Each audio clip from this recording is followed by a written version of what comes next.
application of Kirchhoff laws. In fact, they have given you three devices which are used in labs. The first one is Wheatstone bridge. The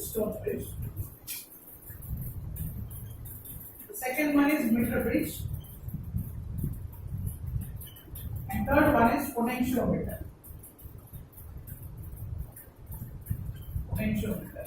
To understand these two, this is also an extension of the same thing. Okay, just have to take the ratio of potentials and compare it with ratios of current. So these are applications of Kirchhoff laws. The first two devices, what we have written here, are used for measuring unknown resistors.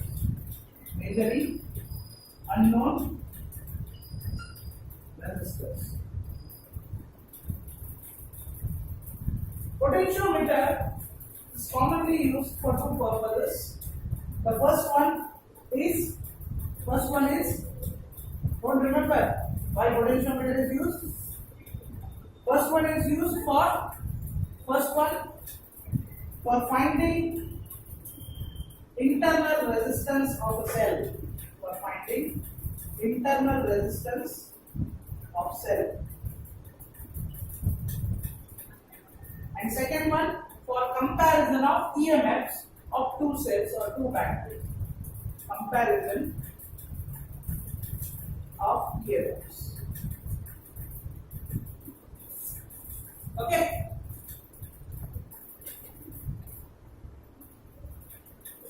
Now let's talk about this Wheatstone bridge and meter bridge.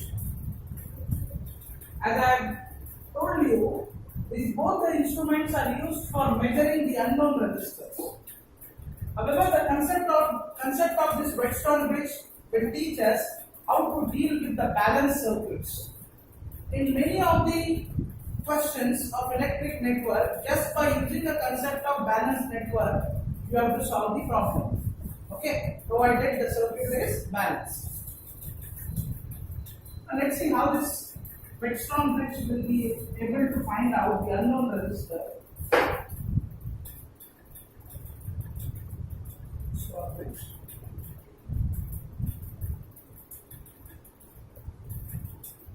In Wheatstone bridge, usually four resistors are connected. Let's say R1, R2, or let me take this as R2, this as R3. Doesn't matter. Okay. R4 are the resistors connected between A, B, C, D, and between A and C, we have to connect a battery of EMF. Okay. Out of this, let's say R1, R2, and R3 are three known resistors to us. And which is the unknown resistor? R4 is the unknown resistor. This B and D is separated or connected, you can say, in fact, via a galvanometer. Now, galvanometer is a device which works on electromagnetic principle, and it is very, very sensitive to current flow.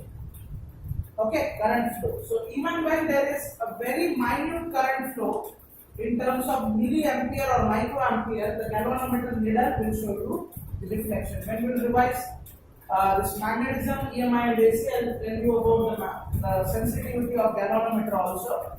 For now, you can understand here it is used to check and ensure there is no current between B to D. So, for working of Wheatstone bridge properly, the current flowing through this galvanometer is always kept 0.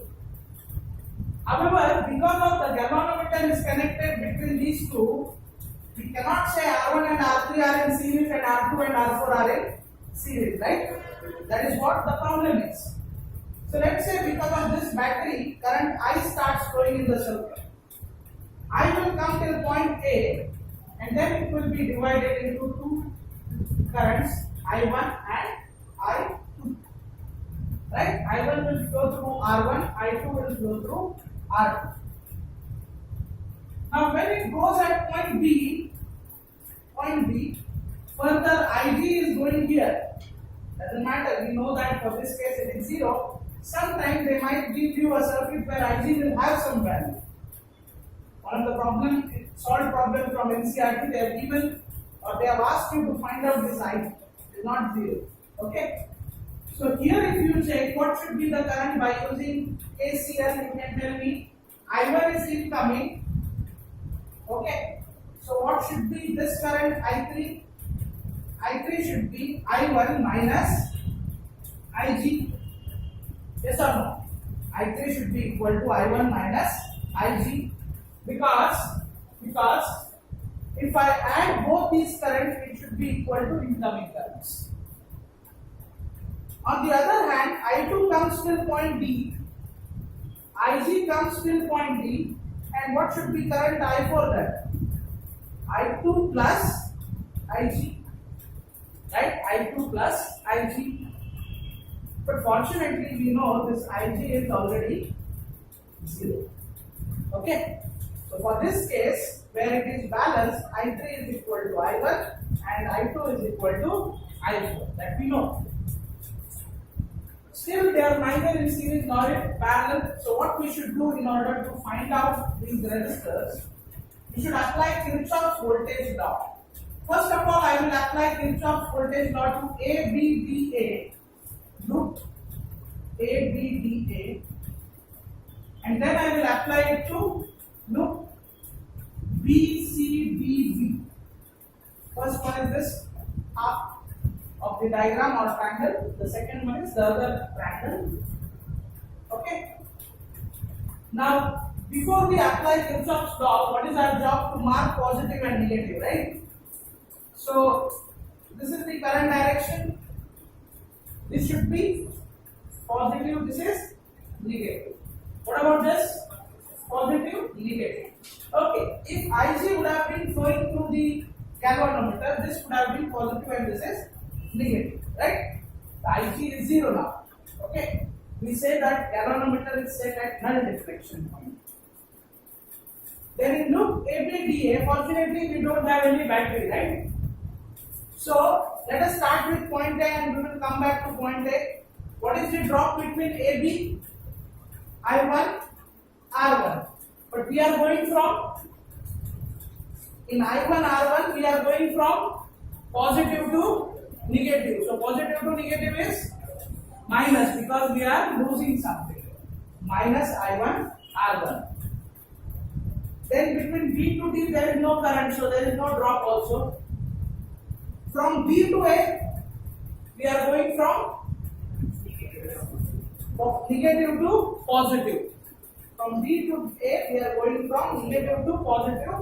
So the drop will be plus I2 R2 and that is equal to 0. Right? Or I can say I1 R1 is equal to I2 R2.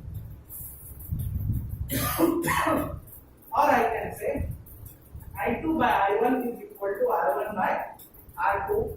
Let me call this as equation number 1. Okay. Now, let me go for the second equation by applying KVL to BCDB. BCDB, start with B. Okay. This is positive, this is negative. This is positive, this is negative. What is the drop? Simply value of drop you tell me here. I3 R3. Here I4 R4. Forget about sign, we will consider it, don't worry. Now our direction is always clockwise. From B to C, we are going from positive to negative. So it is minus I3 R3.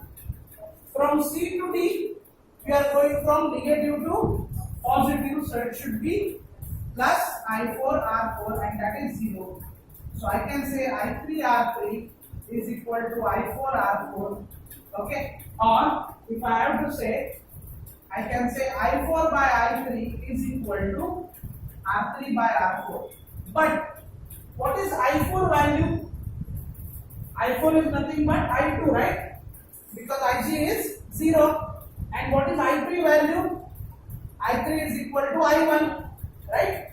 So I can write I4 by I3 is equal to I2 by I1, and this I will call as equation number 2. Check equation 1 and equation 2. One of the side of the equation is equal, right? That is I2 by I1 is equal to R1 by R2, and I2 by I1 is equal to R3 by R4. So can I say by comparing equation 1 and 2, we should get R1 by R2 is equal to R3 by R4. Which resistance you need?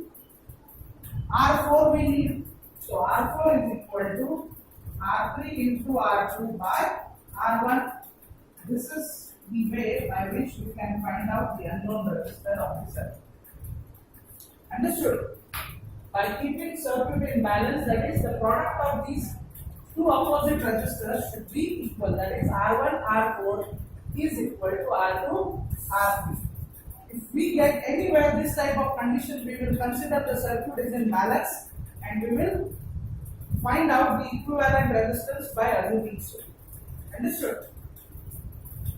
So, this is one of the application of Kirchhoff law. So, what we did to understand Whetstone bridge, we just draw these resistors, applied KVL to left hand side triangle, applied KVL to right hand side triangle, wrote the equation, and finally we got R4 is equal to R3, R2 by R1. Now you might have seen meter bridge also. Have you seen in laboratory meter bridge? Have you seen?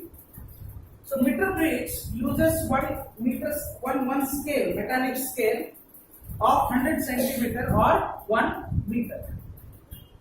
And above that meter scale, you will have two clamps and two resistors, let's say R and S. Okay? So that meter bridge also they have given you in a syllabus.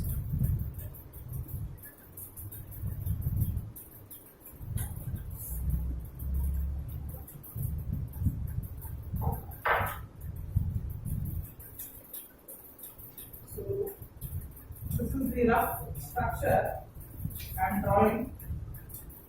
You will have a meter scale with some reading on it, usually in centimeters. So this is of length how much?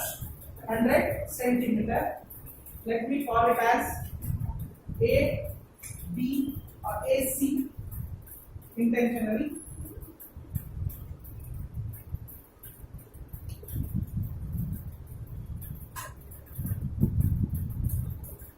These two resistors are connected. I'll call this point as B. Okay. Out of these two resistors, one will be known and the other one will be unknown to you. Okay. Between A and C, we will be using one battery for providing potential drop or EMF, and because of that current, I will start flowing. Okay. Now, in case of meter bridge, this is the meter bridge we are studying, right? Meter bridge. In case of meter bridge, we are attaching one end of the galvanometer at point B. The other end has a pencil kind of a device called as a jockey. Okay, called as a jockey. That jockey is moved from A to C and kept at a point where you will be getting null deflection. Null deflection represents what? Current flowing between B to this point is 0. Right? So it is set at a point where Ig is equal to 0. Now let's say this length AD is L. What will be this length BC? 100 minus L? Yes or no? This will be 100 minus L. Right? Let's say this is made up of a steel or copper or any good conductor. We know resistance of a material is equal to rho L by A. So if I am considering RAD, that should be rho of that material divided by area of that plate, cross-section area of that plate, okay, into length L, and you can say RBC is equal to rho by A into which length? What is the length of DC? 100 minus L. So it will be 100 minus L. Right? So in short, what we have done, this ABCD is used in such a manner that between A to B you have one resistor which is R. Between B to C you have one resistor which is S. Between A to D you have one resistor which is RAD. Okay? And between B to C you have one resistor which is RDC.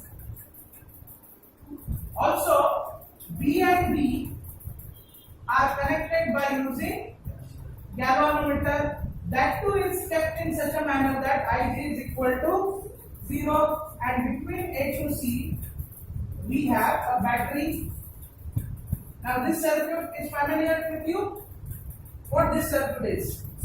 Wheatstone bridge, right? So when Ig is equal to 0, Wheatstone bridge in balanced condition will give me R into RDC is equal to RAD into S.